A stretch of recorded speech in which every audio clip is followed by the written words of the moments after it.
सर्वांना नमस्कार, राम राम आणि सगळ्यांना रामकृष्ण हरे. मित्रांनो, कोर्ट तर उद्धव ठाकरेंना झटक्यावर झटके देत आहे. आणि असं सुद्धा ह्या राजकारणामध्ये अक्षरशः उद्धव ठाकरेंना 5 झटके आतापर्यंत लागलेले आहेत. आणि ह्या 5 खुशखबऱ्या त्या लोकांना आहेत ज्या लोकांच्या स्वप्नाचा भ्रमनिरास त्यांच्या पार्टीने त्यांनी केला. बाळासाहेबांच्या विचारावर चालणारे शिवसैनिक त्यांचा विचारभंग यांनी केला. आपल्याला या सगळ्याविषयी बोलायचं आहे. तर सर्वांना विनंती आहे मित्रांनो, चॅनलला सबस्क्राईब करा आणि बेल आयकॉन दाबा, व्हिडिओ शेअर करत चला. बघा, फडणवीसांना थांबवण्यासाठी, रोखण्यासाठी 2019 मध्ये शरद पवारांनी मरकट उड्या मारून या ठिकाणी शिवसेनेला मूळ विचारापासून, मूळ तत्वापासून हे वेगळं केलं.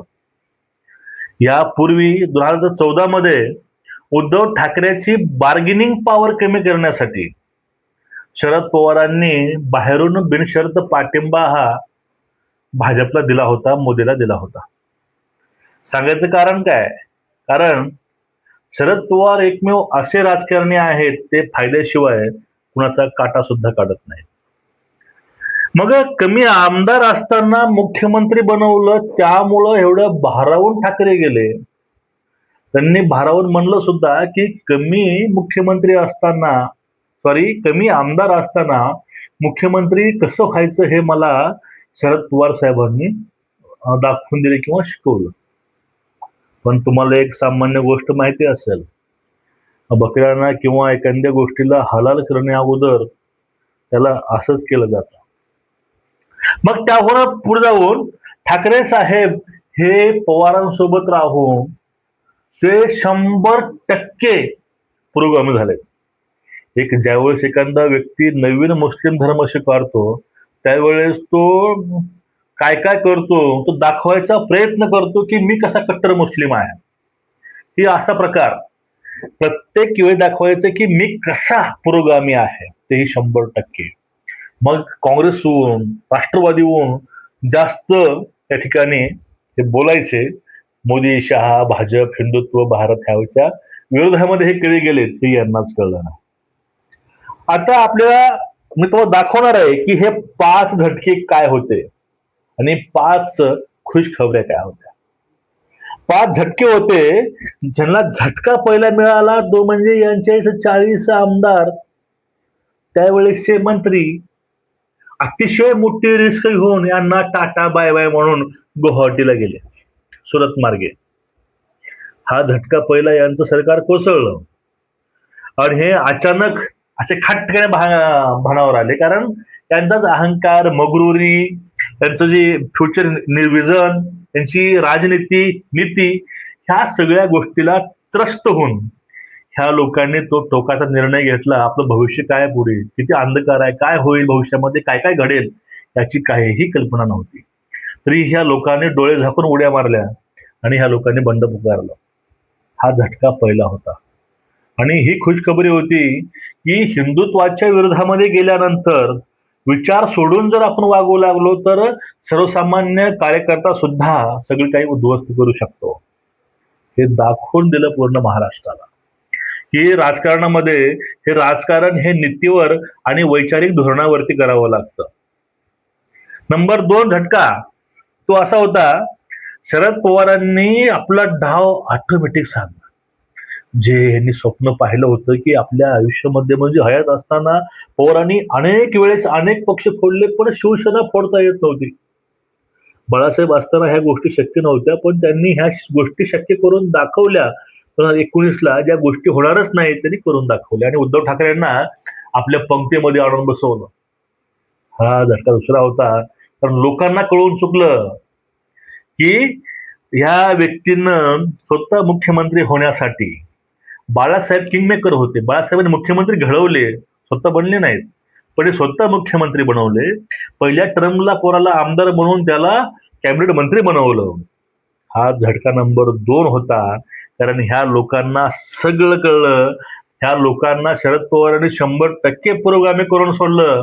पण शरद पवार फक्त दाखवतात पुरोगामी आहेत म्हणून, ते प्रतिगामी सुद्धा आहेत हे वारंवार दिसून आलं. राज्यात जावईच सगळे RSS मध्ये आहेत. नाथ जावई जावई ह्या गोष्टी आहे सगळ्या. हा झटका नंबर 2 होता. त्यांचा झटका नंबर 3, आता काल परवा 6 खासदारांनी परत त्याच कारणामुळं हजारो लाखो कार्यकर्ते घेऊन त्यांनी बंड पुकारला आणि त्यांनी शिंदे साहेबांसोबत जाणं पसंत केलं. काय तेच कारण तेच आहेत.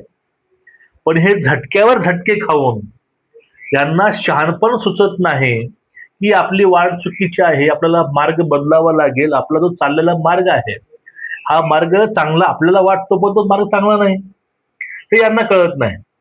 हे द्वेषापोटी एवढे भारावून गेलेत, यांना योग्य काय आहे काहीच कळत नाही.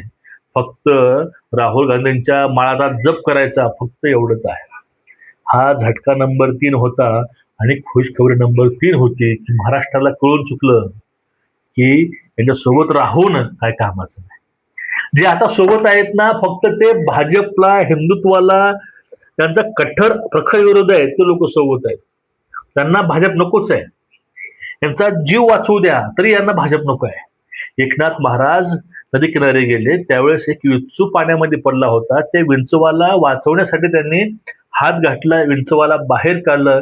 विंचवानं नांगी मारली, डंक मारला. परत त्यानं हात असा केला, विंचू परत खाली पडला. परत वेळेस हात घातला खाली, विंचू परत काढला. परत त्यानं दंश केला. असं 2-3 वेळा झालं. फायनल ते विंचूला बाहेर काढलं. त्यावेळेस सोबतच्या एका सहकार्याने विचारलं, महाराज तो तुम्हाला चावतोय तरी तुम्ही त्याला बाहेर काढताय. त्यावेळेस नाथ म्हणले होते की चावणं, डंक मारणं हा त्याचा धर्म आहे, वाचवणं हा माझा धर्म आहे. भाजप कितीही वाचवू द्या, यांचा डंक मारणंच हा धर्म आहे. ह्या सो कॉल्ड पुरोगाम्याचा, ह्या सगळ्यांचा. मोदीने किती चांगलं काम करू द्या, देवावर किती चांगलं काम करू द्या, यांचं राशन खायचं, यांच्या दवाखान्यामध्ये जायचं, सगळ्या सुविधा घ्यायच्या आणि यांच्यावर शेण टाकायचं, हे कामं आहेत. हे लोकांपर्यंत गोष्टी आल्या. ही तिसरी खुशखबरी होती. हा ना झटका यांना होता, कारण लोकाला समजू लागलं, लोकांनी यांचं प्रत्येक नेरेटिव्ह उद्ध्वस्त केलं. प्रकरण नंबर 4, रामरक्षा आंदोलन यांनी उभारलं होतं. का उभारलं होतं? पूर्वी रामाला शिव्या घातल्या, रामाविषयी काय काय बोलले ते सर्वांना माहिती आहे, त्यावर परत बोलायचं नाही. मग परत आता कुठला मुद्दा भेटत नाही, मुद्दा तापवण्यासाठी, लोकांच्या मध्ये अजून रोष तयार करण्यासाठी यांनी तो प्रयत्न केला. तोही प्रयत्न यांचा पडला. हा झटका नंबर 3 होता, कारण यांना लोक रिस्पॉन्स देत नाहीत. आणि सगळ्यात मोठा झटका होता तो आता लेटेस्ट बसलेला झटका नंबर 5. अभिजित दिपकेला सपोर्टसाठी हे दिल्लीला गेले. यांना वाटलं आता काहीही होईल, सरकार पडल, मोदी घरी बसतील, शहा घरी बसतील, सगळं सत्ता उलटून जाईल, राहुल गांधी हे PM होतील. म्हणजे आता यांच्या मनाच्या गोष्टी आहेत, हे यांचे मनाचे श्लोक आहेत. ते सगळं वाटलं होतं, पण असं काहीच घडलं नाही. मग ते आंदोलन जर स्थगित झालं, राजीनामा दिला, ते मुंबईमध्ये आले दादरला, परत आपलं हे आंदोलन चालू केलं. ते आंदोलन का होतं मला अजून कळलं नाही, कारण सगळ्या मागण्या पूर्ण झाल्या तरी हे आंदोलन चालू. मग त्यातूनच त्यांनी परत सांगितलं की त्या दिपकेला विष्णू बनवण्यात आलं, ते आधुनिक विष्णू.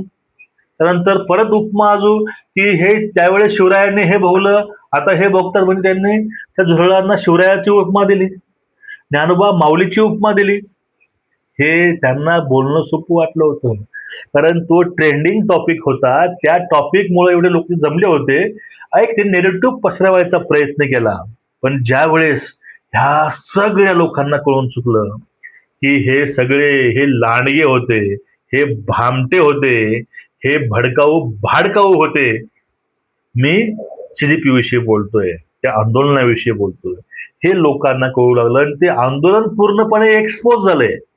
मग ज्या वेळेस ते आंदोलन एक्सपोज झालं, मग त्यावेळेस हे लोक उघडे पडले. ह्यांना झटका लागला 5वा. हा झटका नंबर 5 आहे. तो झटका आता बसलाय. हा झटका एवढा बेकार आहे ना मित्रांनो, त्यातून हे बाहेर नाही पडू शकणार. यांना लोकांना उत्तर द्यावंच लागेल. ही काळ्यावरची मित्रांनो पांढरी रेग आहे.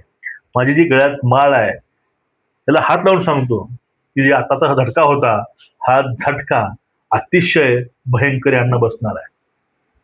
हे झटके 5 होते आणि यातून अशाच 5 खुशखबऱ्या होत्या. त्या खुशखबऱ्या यांचं प्रत्येक नेरेटिव्ह उघडं पाडत गेल्या. ते म्हणजे आपली जनता ही सुज्ञ आहे. जनतेने साथ ही सत्याची दिली आहे आणि देत राहील. तुमचं मत काय नक्कीच व्यक्त व्हा. मित्रांनो, व्हिडिओ शेअर करा, चॅनल सबस्क्राईब करा, बेल आयकॉन दाबा. नमस्कार, रामकृष्ण.